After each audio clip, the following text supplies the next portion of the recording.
Hello everyone, welcome to my channel unique study hub by Neha. This is Neha. तो कैसे हैं आप सब? होप सो सब बढ़िया होंगे। तो गाइस, आज हम बात करेंगे सिविक्स की। ये हमारी सिविक्स की क्लास रहेगी, तो वीडियो के एंड तक बने रहिएगा। वीडियो को maximum like, share and subscribe आप ज़रूर कीजिएगा। आप सबको पता है कि हमारे चैनल पर सिविक्स चल रही है। सिविक्स ऑलमोस्ट कंप्लीट होने वाली है। अगर चैनल पर नए आए हैं तो मैं आपको बता दूं कि सिविक्स मैंने स्टार्टिंग से करवा दी है और लास्ट तक हम पहुंच चुके हैं। तो पूरी की पूरी प्लेलिस्ट बन चुकी है।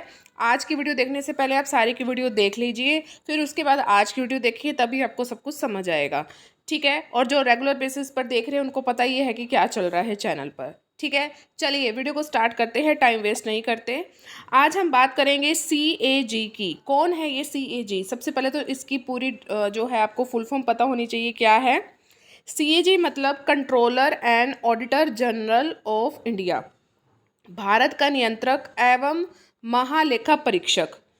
क्या कहते हैं इसको? Controller and auditor general of India. देखते हैं इसके कार्य क्या है और ये क्या क्या काम करता है। जो पद का विवरण है, ये आपको पद का विवरण अनुच्छेद 148 में देखने को मिलता है। इसकी योग्यता क्या होती है? CAG की योग्यता होती है कि उच्चतम न्यायालय का न्यायाधीश होने की योग्यता रखता हो। ठीक है, इससे पहले की वीडियो में मैं आपको बता दूं कि मेरा जो लास्ट टॉपिक था वो था महान्यायवादी। ठीक है, तो योग्यता क्या रखता हो कि उच्चतम न्यायालय का न्यायाधीश होने की ये योग्यता रखता हो। इसकी नियुक्ति या इस्तीफा, अगर नियुक्ति कौन करता है? राष्ट्रपति ही करता है। और इस्तीफा अगर देना हो तो राष्ट्रपति को ही देना होगा। और जो हमारे वर्तमान CAG हैं, गिरीश चंद्र मुर्मू जी हैं। आप गूगल पर इनकी फ़ोटो देख सकते हैं। वर्तमान CAG हमारे गिरीश चंद्र मुर्मू जी हैं। आगे बढ़ते हैं। कार्यकाल कितना रहता है? 6 वर्ष या 65 वर्ष।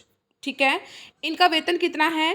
2,50,000 रुपये। गिरीश चंद्र मुर्मू जी का जो वेतन है, जो CAG हैं वर्तमान के, उनका वेतन है 2,50,000 रुपये। शपथ कौन दिलाता है इनको? राष्ट्रपति ही दिलाता है। नियुक्ति भी राष्ट्रपति करता है और इस्तीफा भी राष्ट्रपति ही लेता है।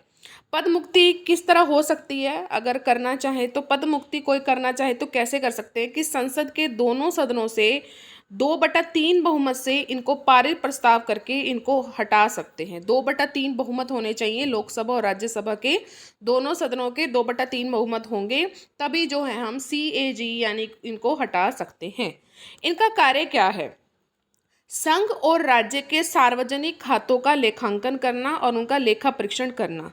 सार्वजनिक खाते यानी कि पब्लिक जो अकाउंट है संघ और राज्य के, उनका लेखांकन करना, ब्यौरा रखना, उनको बड़ी बड़ी फाइलें बनाना, मोटी मोटी उनका लेखा परीक्षण करना, ये काम होता है।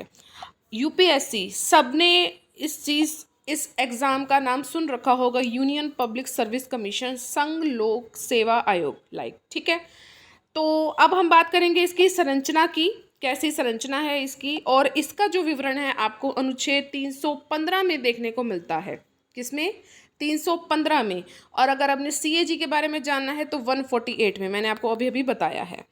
तो संरचना में क्या है कि इसमें 9 या 11 सदस्य तक हो सकते हैं। इसमें एक अध्यक्ष होता है आपका CAG में, और अन्य सदस्य 9। ठीक है, वर्तमान में जो हमारे UPSC चेयरमैन जी हैं वो हैं प्रदीप कुमार जोशी।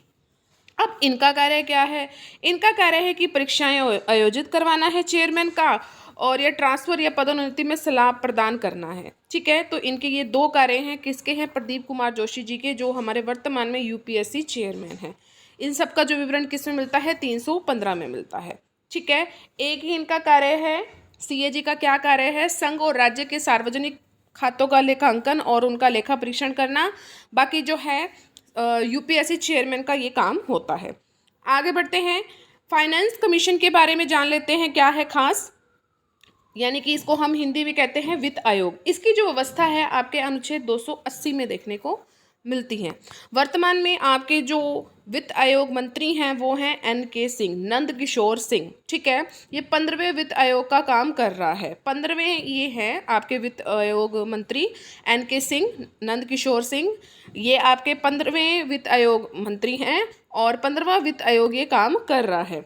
इसकी संरचना कैसी होती है? इसमें कुल जो आपके 4 सदस्य होते हैं फाइनेंस कमीशन में, यानी कि वित्त आयोग में आपके 4 सदस्य होते हैं, जिसमें एक आपका चेयरमैन होता है और 3 अदर मेंबर्स होते हैं।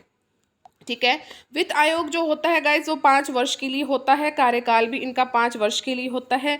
नियुक्ति कौन करता है? नियुक्ति इसकी राष्ट्रपति करते हैं। वेतन क्या होता है? संसद के द्वारा संसद पर समय समय पर निर्धारित की जाती है, इनका एक फिक्स नहीं है। जैसे मैंने अभी आपको CAG का बताया, कितना बताया था मैंने आपको? 2,50,000। तो ये फिक्स है कि इनको हर महीने इतने मिलेंगे लेकिन इनका नहीं है, इनका कोई फिक्स नहीं है, इनको समय समय पर निर्धारित इनकी की जाती है। अब इनका कार्य क्या है फाइनेंस कमीशन का? इनका ये काम है कि संघ व राज्यों के बीच करों का वितरण करना, बंटवारा करना और अर्थव्यवस्था सुदृढ़ करने के लिए सुझाव देना। अब अर्थव्यवस्था से ही रिलेटेड होगा अगर हम फाइनेंस की बात कर रहे हैं, वित्त की बात कर रहे हैं। ओके, तो समझ आ रहा होगा आपको। तो इस बात पे लाइक तो ज़रूर बनता है, लाइक का थम्स अप कर दीजिए, सब्सक्राइब भी कर दीजिए अगर चैनल से नए जुड़े हैं तो।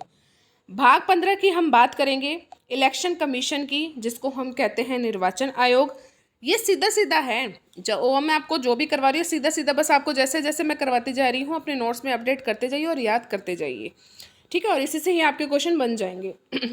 तो भाग 15 में इलेक्शन कमीशन है, इसकी व्यवस्था किस अनुच्छेद में की गई है? 324 में की गई है, और 324 से 329 में इस निर्वाचन आयोग की बात की गई है, ठीक है। तो अनुच्छेद 324 में ये व्यवस्था की गई कि भारत के लिए एक निर्वाचन आयोग होगा।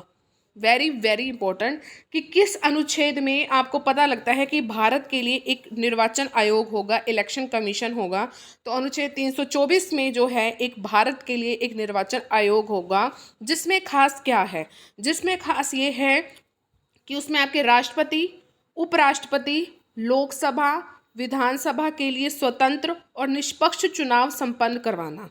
कितना इम्पोर्टेंट काम है ये तो ये तो आपको याद रखना ही रखना है। ये आपके अनुच्छेद 324 में ये बात की गई है, जिसमें राष्ट्रपति के, उपराष्ट्रपति के, लोकसभा के, विधानसभा के लिए स्वतंत्र और निष्पक्ष चुनाव संपन्न करवाना ये आपके भाग 15 में अनुच्छेद 324 के अंतर्गत आता है। क्वेश्चन आते हैं ऐसे ही बनते हैं, फिर कहते हैं कहाँ से आगे हैं। इनकी संरचना की बात करें तो इसमें होता है 3 सदस्यीय आयोग होता है, जिसमें आपका एक चीफ इलेक्शन कमीशन होता है और अदर इलेक्शन कमिश्नर होते हैं। चीफ एक है, बाकी 2 अन्य हैं, ठीक है। वर्तमान में जो इलेक्शन कमीशन के जो हैं बड़े मंत्री हैं वो हैं सुशील चंद्रा जी, ठीक है, नाम याद रखेंगे आप। ये समय समय पर बदलते रहते हैं, 6 वर्ष के बाद ये बदल जाएंगे।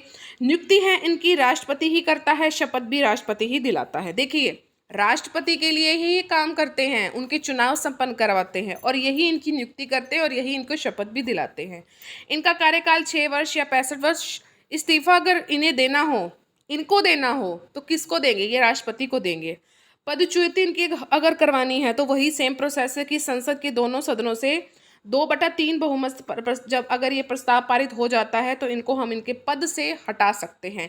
इस्तीफा देना होता है कि खुद की मर्जी से अगर हम दे रहे हैं तो खुद की मर्जी से हम इस पद को छोड़ना चाहते हैं। पदच्युति मतलब कि अगर कोई क्राइम कर दिया या कुछ भी ऐसा वजह होगी कि इनको काम पसंद नहीं आ रहा है या कुछ भी, तो दोनों सदनों से इनकी कंडीशन है कि 2/3 बहुमत पास होने चाहिए, उसके बाद ही अगर हम चाहे तो इनको हटा सकते हैं। अगर ये 2/3 बहुमत पास नहीं होंगे तो हम इनको नहीं हटा सकते, ठीक है। इनके कार्य हम नेक्स्ट वीडियो में करेंगे और साथ में एक अन्य टॉपिक भी करेंगे, ठीक है। 8 मिनट की वीडियो है और आपके लिए बहुत बहुत ज़्यादा यूज़फुल है, ठीक है। नोट्स बनाइए, अपडेट करते जाइए। 4 वीडियो और हो सकती हैं या 5, और आपकी सिविक्स बिल्कुल कंप्लीट है। प्लेलिस्ट बन गई है, आज मैं फिर से एक बार देख लूँगी, कोई रह ना गई हो, अपडेट फिर से कर दूँगी, ठीक है। तो वीडियो के एंड तक आप बने रहे हैं उसके लिए थैंक यू सो मच। अब आपका काम क्या बनता है? Maximum like, share and subscribe करने का, सब्सक्राइब का रेड बटन उसको ज़रूर प्रेस करना है और ऑल पर ज़रूर क्लिक करना है, ताकि मेरे चैनल पर जितनी भी वीडियोस डलें उसकी नोटिफिकेशन आपको टाइम टू टाइम मिलती रहे। और सुबह ही मैंने आपको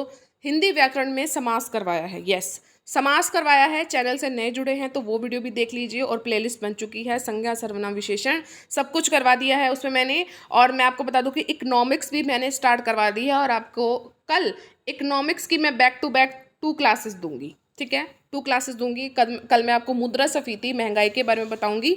अगर मुझे लगता है कि तो आज एक पार्ट मैं शाम को हो सकता है कि मैं डाल भी दूँ, या आगे मैं जो है आपको सिविक्स करवा दूँ या हिंदी का कोई चैप्टर करवा दूँ, ठीक है, रहेगा, ठीक है। तो चलिए आप बस सब्सक्राइब करते जाइए, सपोर्ट करते जाइए, आपको तो बहुत अच्छे से मैं सब करवा दूँगी, अच्छे अच्छे नोट्स भी प्रोवाइड करूँगी। और हाँ, ज्योग्राफी के लिए भी मैसेज आ रहे हैं, ज्योग्राफी के लिए काफ़ी कमेंट्स मैं देख रही हूँ, तो ज्योग्राफी भी मैं स्टार्ट करवाऊंगी। आप समझ सकते हैं कि सिविक्स एक बार ख़त्म हो जाए फिर मैं आपको ज्योग्राफी स्टार्ट करवाऊंगी, साथ साथ फिर इकोनॉमिक्स भी चलती रहेगी और ज्योग्राफी भी चलती रहेगी। और हिस्ट्री टेट एग्जाम स्टडी पर मैं करवा रही हूँ, सर से बात करती हूँ, थोड़ा सा चैनल स्लो हो गया है, थोड़ी दिक्कत हो गई है सर के साथ, तो वहाँ पर मैं जो है अपलोड नहीं कर पा रही हूँ, यही वजह है कि अपलोड नहीं हो पा रही। आज सर से बात करती हूँ और फिर हम देखते हैं कि हमने अपने काम को कैसे आगे करना है। ठीक है, चलिए मिलेंगे अपनी नेक्स्ट वीडियो में। Till then thank you so much for watching. Revision करते रहिए और अपने नोट्स बनाते रहिए। Take care, bye bye.